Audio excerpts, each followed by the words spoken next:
அடமானத்தில் இருக்கும் தங்க நகையை மீட்டு மார்க்கெட் விலையில் உடனடியாக விற்க சிறந்த வழி பிரைம் கோல்ட் ஹப். தொடர்புக்கு 9840551787. தங்கத்தை மட்டுமல்ல, உங்கள் தன்னம்பிக்கையையும் மீட்டுத் தருகிறோம். வீடு வந்து மிகப்பெரிய ரோல் ப்ளே பண்ணுச்சு. எதை நோக்கி நம்ம ஓடுறோமோ அது நம்மை நோக்கி ஓடி வரும். அதையே திங்க் பண்ணிக்கிட்டே இருந்தேன். அது எனக்கு நடந்தது. குபேர மூலை அப்படி என்பது ஒரு வீட்டில் வந்து சவுத் வெஸ்ட் கார்னர். பணம் குறித்த அறிவு உண்டான இடம் அங்கே இருக்கிறது. அந்த இடத்துல சவுத் வெஸ்ட் கார்னரில் சிவப்பு துணியில் உங்களுடைய பணத்தை வைத்துக் கொள்ளலாம். நான் சொல்லி ஒருத்தர் கூப்பிட்டு போவோம், அவங்களுக்கு வேலை கிடைச்சிடும், எனக்கு கிடைக்காது. அப்போது நிறைய பேர் என்ன சொல்லுவாங்கன்னா, நீங்கள் வீடு மாறிடுங்க அப்படின்னு சொல்லுவாங்க. நான் வந்து என்ன பண்ணுவேன், வடகிழக்கில் படிக்கட்டு இருந்தால் அந்த வீட்டு ஆண்மகனை வெட்டியாக தான் வச்சுருக்கோம். இப்போ உதாரணத்துக்கு என்னென்னா, அந்த வீட்டுக்கு வர்றதுக்கு வரைக்கும் எங்கள் அப்பா வந்து எங்ககிட்ட ஒரு 25-30 பேர் வேலை செய்கிறாங்க. இதே டி நகர் சைதாப்பேட்டையில் எங்ககிட்டயே வேலை செய்கிறாங்க. அந்த சொந்த வீட்டுக்கு வந்ததுக்கப்புறம் வேலைகள் தடைபடுது. இப்போ வடக்கு பார்த்த வீடாக இருந்தால் கிழக்கு ஒட்டி வாசல் இருக்கணும், கிழக்கு பார்த்த வீடாக இருந்தால் வடக்கு ஒட்டி வாசல் இருக்கணும், தெற்கு பார்த்த வீடாக இருந்தால் கிழக்கு ஒட்டி வாசல் இருக்கணும். தென்மேற்கு ராகு சம்பந்தப்பட்டது. தென்மேற்கு ஸ்ட்ராங்கா இருந்தா ரியல் எஸ்டேட் சூப்பரா இருக்கும். தென்மேற்குக்கு உண்டான ஒரு தெய்வம்னு பாத்தீங்கன்னா புன்னை நல்லூர் மாரியம்மன். தெய்வத்தின் அருள் இப்போது உங்கள் கையில். 100% தூய்மையான சில்வர் காயின் உங்கள் இஷ்ட தெய்வத்தின் அழகான உருவத்துடன். உடனே ஆர்டர் செய்ய நிபுராவை அணுகுங்கள்.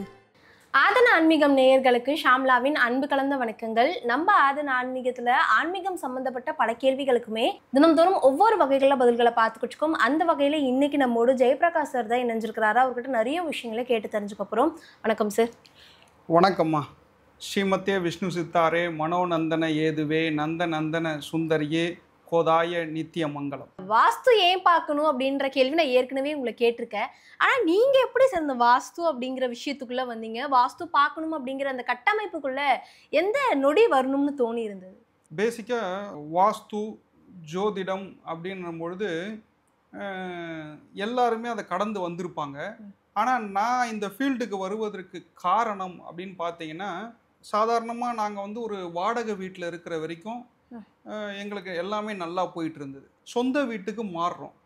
மாறுகின்ற பொழுது அந்த வாடகை வீட்டில் இருந்த ஒரு ஹைக்கு சொந்த வீட்டுக்கு வரும்பொழுது படிப்படியாக குறைகிறது. இது என்ன காரணம் அப்படின்ற விஷயங்களை எங்களால் புரிஞ்சிக்கவே முடியல. அப்போது வாஸ்து அப்படின்றத எல்லாருமே பார்ப்பாங்க. அப்போ நாங்கள் வந்து ஜாதகம் கொடுத்து ஏன் இது மாதிரி ஒரு முன்னேற்றமே இல்லை, ஒரு 18 ஆண்டு காலம் வந்து எங்களை அப்படியே முடக்கி போட்டு விட்டது சொந்த வீட்டில் இருக்கும் பொழுது. அது என்ன காரணம் அப்படின்னா, எங்கள் வீட்டில் வந்து வடகிழக்கில் படிக்கட்டு, வடகிழக்குலேயே எங்கள் வீட்டில் வந்து ஓவர் ஹெட் டேங்க்கு. ஆனால் வாஸ்துவும் ஜோதிடத்தையும் நம்ம கடந்து பார்த்தீங்க அப்படின்னா, மனம் வந்து ஒரு மிகப்பெரிய வேலையை செய்யுமா. ஓப்பனாக சொல்லணும்னா, நான் வந்து வாஸ்து நிபுணராக ஆவேன்னு நான் நினச்சி கூட பார்த்தது கிடையாது. என்னுடைய எய்ம்லாம் என்னென்னா, என்னை ஒரு பிஇ படிக்க வச்சாங்க ஆதிபராசக்தி இன்ஜினியரிங் காலேஜில்.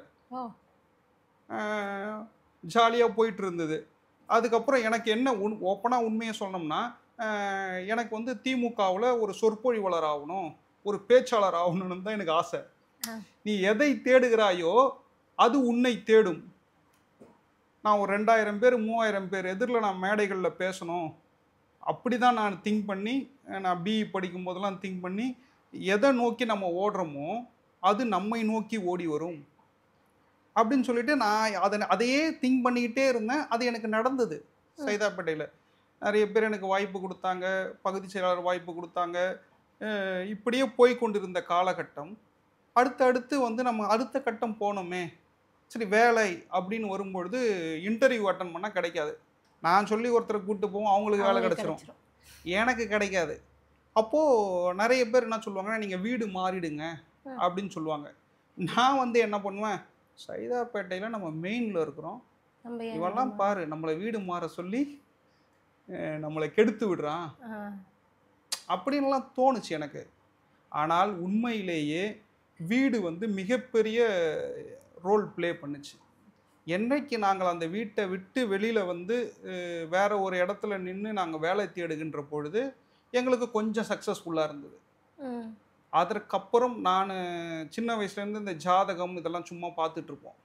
அப்புறம் வாஸ்துனா என்ன அப்படியே பார்த்துட்டு இருக்கும் பொழுது ஒரு அதற்கப்புறமா தான் இந்த இடங்களில் இந்த தவறுகள் இருந்தால் இது நடக்கும் அப்படின்னு என்று தெரிந்து கொண்ட பிறகு அந்த வீட்டை நாங்கள் விற்கிறோம். விற்றதுக்கு அப்புறமா தான் எங்களுக்கு மிகப்பெரிய ஹைக்கு. பொருளாதார ரீதியாலாம் எங்களுக்கு எந்த பாதிப்பும் கிடையாது. ஆனால் எப்படி எங்களை வைத்திருந்ததோ அதே போல் தான் 18 வருஷமும் எங்களை அப்படியே அழுத்தி வச்சிருந்தது. அடுத்த கட்டம் போக விடலை. அப்போது அந்த வீடு வந்து மிகப்பெரிய ரோல் ப்ளே பண்ணுது.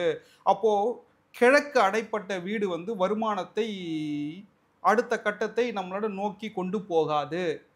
வடகிழக்கில் படிக்கட்டு இருந்தால் அந்த வீட்டு ஆண்மகனை வெட்டியாக தான் வச்சுருக்கோம். இப்போ உதாரணத்துக்கு என்னென்னா, அந்த வீட்டுக்கு வரத்துக்கு வரைக்கும் எங்கள் அப்பா வந்து எங்ககிட்ட ஒரு 25-30 பேர் வேலை செய்கிறாங்க. இதே டி நகர் சைதாப்பேட்டையில் எங்ககிட்டயே வேலை செய்கிறாங்க. பிளம்பிங் கான்ட்ராக்டராக இருந்தார். அந்த சொந்த வீட்டுக்கு வந்ததுக்கப்புறம் வேலைகள் தடைபடுது. என்னன்னே புரிஞ்சுக்க முடியல. எனக்கு சுத்தமாக வேலையே கிடைக்கல. எல்லாருமே எதிரில் நல்லா பேசுகிறான். ஆனால் பின்னாடி போயிட்டு வேலை வெட்டி இல்லாத பையன் பேச்சை பற்றியாதுக்கு அப்படின்ற பேச்செல்லாம் நான் வாங்கியிருக்கிறேன். அதற்கு காரணம் எங்களுடைய வீடு. அப்போது எந்த வீடாக இருந்தாலும் வடகிழக்கு படிக்கட்டாக இருந்து வடக்கும் கிழக்கும் அடைப்பட்டால் கிழக்கு கொஞ்சம் மூடி இருந்தால் அந்த வீட்டில் இருக்கக்கூடிய ஆண்மகன் எவ்வளவு பெரிய கோடீஸ்வரனாக இருந்தாலும் அவன் வந்து ஷைன் பண்ண முடியாது, வெட்டியாக தான் இருப்பான். அதற்கப்புறமா தான் இந்த வாஸ்து ஃபீல்டுக்குள்ளே நான் நிறைய இடங்களுக்கு சென்று நான் தேடி தேடி அதனுடைய ரகசியத்தை கண்டுபிடித்து இப்படி இருந்தால் இப்படி இருக்கும், ஒன்றுமே தத்தியாக இருந்தால் கூட ஒரு நல்ல வீட்டுக்கு போனான்னா அவன் ஷைன் ஆகிடுவான், மிகப்பெரிய அறிவாளியாக இருந்தாலும் கெட்ட வீட்டுக்கு போனால் அவன் தத்தி ஆகிடுவான் அப்படின்ற ஒரு சூட்சமத்தை நாங்கள் கண்டுபிடிச்சோம். இப்போ ராசி படிக்கட்டு, ராசி வாசல்னு சொல்லுவாங்கல்ல சார், அதெல்லாம் எப்படி சார் அமைக்க முடியும்? பேசிக்காக ஜோதிடமும் வாஸ்துவும் மிகப்பெரிய கடல்மா. இரண்டும் ஒன்றோடு ஒன்று தொடர்புடையது. வீட்டுக்கும் நீங்கள் ராசிப்படி நான் வாசல் அமைக்கிறேன் அப்படின்றதுல எனக்கு கொஞ்சம் உடன்பாடு கிடையாது. புதன் வாசல்வாங்க, இந்த வாசல்வாங்க. ஆனால் வாசல் அப்படின்னு எடுத்துக்கொண்டாலே அது வந்து உச்சத்தில் இருக்க வேண்டும். இப்போ வடக்கு பார்த்த வீடாக இருந்தால் கிழக்கு ஒட்டி வாசல் இருக்கணும், கிழக்கு பார்த்த வீடாக இருந்தால் வடக்கு ஒட்டி வாசல் இருக்கணும், தெற்கு பார்த்த வீடாக இருந்தால் கிழக்கு ஒட்டி வாசல் இருக்கணும், மேற்கு பார்த்த வீடாக இருந்தால் வடக்கு ஒட்டி வாசல் இருக்கணும். இல்லை சார், நான் வடக்கு பார்த்த வீட்டில் மேற்கு ஒட்டி நான் ஒரு வாசல் வச்சுக்கிறேன் சார் அப்படின்னா அது நீச்ச வாசல். இப்போ அந்த நீச்ச வாசலில் இருந்தால் என்ன ஆகும்னா நம்ம வீட்டில் காதல் திருமணம் அப்படின்ற ஒரு விஷயம் உள்ளே வந்துடும், தேவையில்லாத இல்லீகல் அஃபேர்ஸ் உள்ளே வந்துடும். இப்போ அதே கிழக்கு பார்த்த வீட்டில் நீங்கள் தெற்க ஒட்டி ஒரு வாசல் திறக்கிறீங்க, நீச்சத்தில் வாசல் திறந்துட்டாங்க, இல்லை யார் வீட்டினா நீச்சத்தில் வாசல் இருக்குன்னா அந்த வீட்டில் இருக்கக்கூடிய பெண்கள் வந்து மிகப்பெரிய அளவில் பாதிக்கப்படுறாங்க. அப்படி இல்லை அப்படின்னா 3 attempts அது வந்து தென்கிழக்கில் கிழக்கில் தெற்க ஒட்டிய வாசல் நீச்ச வாசலில் நடக்குது. அப்போது தெற்கு பார்த்த வீட்டில் கிழக்க ஒட்டி இருக்கிறது உச்ச வாசல். அப்போது மேற்க ஒட்டி ஒரு வாசல் யாரும் திறந்து வச்சுட்டாங்க அப்படின்னா ஒன்றுக்கு மேற்பட்ட திருமணம் நடக்குது.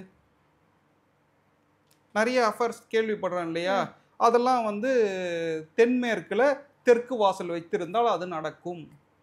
அப்போ மேற்கு பார்த்த வீட்டில் வடக்க ஒட்டி வாசல் வைத்திருந்தால் உச்ச வாசல்னு சொன்னேன். அப்போது தெற்க ஒட்டி ஒரு வாசல் வச்சுருந்தாங்க அப்படின்னா அங்கேயும் வந்து பெண்களுடைய கேரக்டர் அசாசினேட்டட் ஆகும்.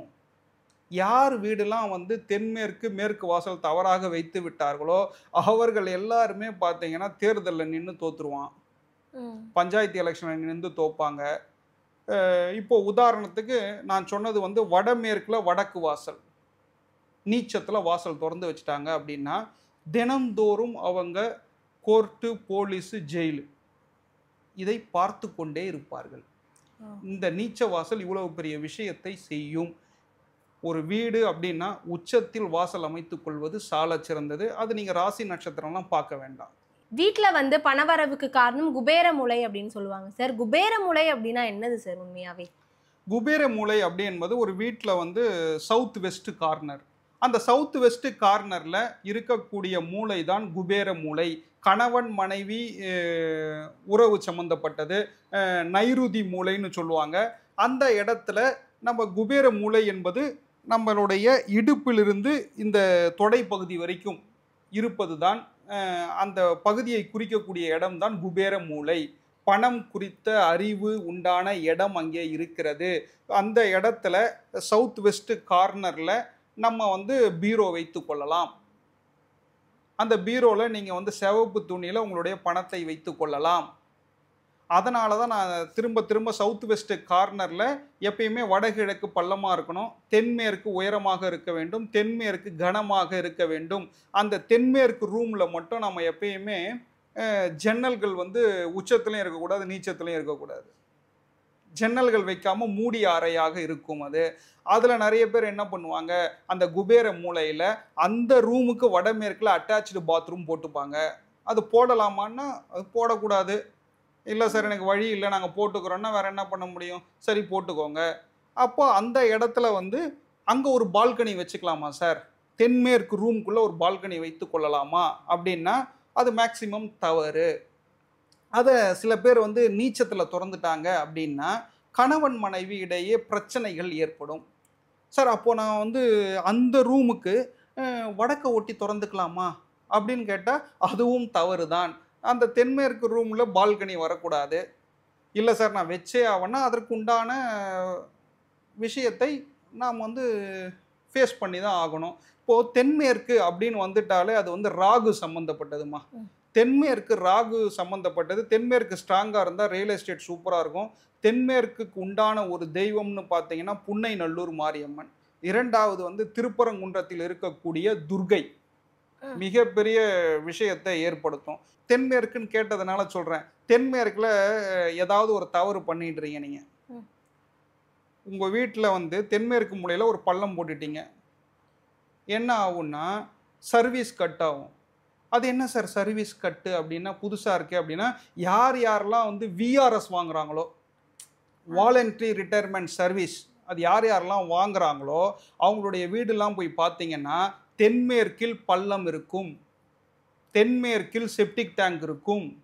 அவங்கெல்லாம் விஆர்எஸ் ரிட்டையர்மெண்ட் கொடுத்துட்டு அந்த பணத்தை வச்சு தொழில் பண்ணுவாங்க. அந்த பணம் வந்து நஷ்டமாகும். காஞ்சிபுரம் காமாட்சி அம்மன் கோவிலில் இருக்கக்கூடியது தென்மேற்கு குளம். அது கொஞ்சம் மேற்கு ஒட்டினா மாதிரி இருக்கும், ஆனால் அது ஆக்சுவலாக தென்மேற்கில் இருக்கக்கூடிய குளம். அது அந்த இடத்திற்கு சென்றால் அதனுடைய ப்ராப்ளம் கொஞ்சம் சரியாகும். ஆனால் சுவாமி வந்து தென்கிழக்கு சம்பந்தப்பட்டவள், அக்கௌண்டன்சி சம்பந்தப்பட்டவள், பணம் சம்பந்தப்பட்டவள். தென்கிழக்கில் இருக்கக்கூடிய காமாட்சி, அங்கே இருக்கக்கூடிய குளம் வந்து தென்மேற்கு சம்பந்தப்பட்டது. அப்போது அந்த தென்மேற்கில் நம்ம அவ்வளோ விஷயம் பேசலாம். இப்போ நீங்கள் வீட்டுக்கு வெளியில் செப்டிக் டேங்க் போட்டிங்கன்னா விஆர்எஸ், அதே அவங்க ஜாதகத்தை வாங்கி பார்த்தீங்கன்னா சூரியன் சனி காம்பினேஷன் இருக்கும். சூரியன் சனி காம்பினேஷன் இருந்தால் சர்வீஸ் கட்டு. யார் யாருக்கெல்லாம் சூரியன் சனி காம்பினேஷன் இருக்கோ அவங்களாம் கண்ணாடி போடுவாங்க. சூரியன் சனி காம்பினேஷன் இருந்தால் ரூட் கெனால் பண்ணுவீங்க, கிளிப்பு போடுவீங்க. இவ்வளோ விஷயம் இருக்குது. இந்த முகத்தில் என்னென்ன பிரச்சனை ஏற்படுகிறதோ அதெல்லாம் சூரியன் சனி காம்பினேஷன். இதற்கும் தென்மேற்குக்கும் சம்பந்தம் உண்டு. அப்போ தென்மேற்கில் சவுத் வெஸ்ட் கார்னரில் உள்மூலையில் சில பேர் பார்த்தீங்கன்னா, எனக்கு வந்து கோபாலபுரத்தில் ஒரு கிளைண்ட்டு, போயஸ் கார்டன்லேயும் ஒரு கிளைண்ட்டு, தென்மேற்கு மூலையில் படிக்கட்டு வச்சுருக்காங்க. ரெண்டு பேருமே அது யாருன்றதெல்லாம் வேணாம், தென்மேற்கு மூலையில் படிக்கட்டு. யாராவது பிரிந்து வாழ்கிறார்களா? அவங்க சொல்லலை. அதுக்கப்புறம் எல்லாம் பேசி முடிச்சதுக்கப்புறமா ஆமாம் சார்ன்றாங்க. அப்போது தென்மேற்கு என்பது மிகப்பெரிய கணவன் மனைவி சம்பந்தப்பட்ட ரகசியங்களை உள்ளடக்கிய ஒரு மூலை. தென்மேற்கில் நீங்கள் உள்மூளை படிக்கட்டு போடக்கூடாது. போட்டால் டைவர்ஸ் சம்பந்தப்பட்ட விஷயங்கள் வந்துடும். தென்மேற்கு மூலையில் பூஜை அறை வரக்கூடாது. தென்மேற்கு மூலையில் பாத்ரூம் வரக்கூடாது. கணவன் அந்த வீட்டிலேயே இருக்க மாட்டார், ஊர் சுற்றிக்கிட்டு இருப்பார். மனைவி வீட்டில் இருப்பாங்க, இவர் வேற ஒரு பொண்ணோட ஊர் சுற்றிக்கிட்டு இருப்பார்.